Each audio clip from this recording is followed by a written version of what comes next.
কবিতাটির নাম হচ্ছে ঘর, রুদ্র গোস্বামী।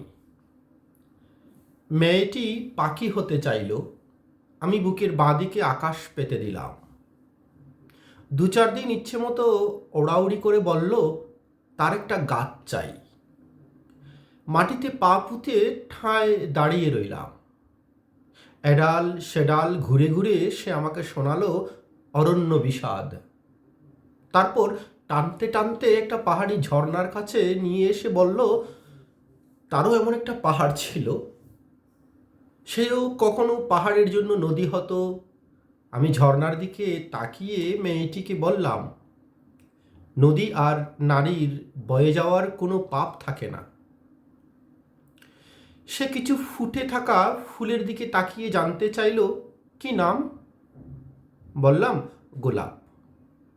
দুটি তরুণীকে দেখিয়ে বলল কি নাম। বললাম প্রেম। তারপর একটা ছাউনির দিকে দেখিয়ে জিজ্ঞেস করলো কি নাম। বললাম ঘর। এবার সে আমাকে বলল তুমি সকাল হতে জানো। আমি বুকের বাঁদিকে তাকে সূর্য দেখালাম।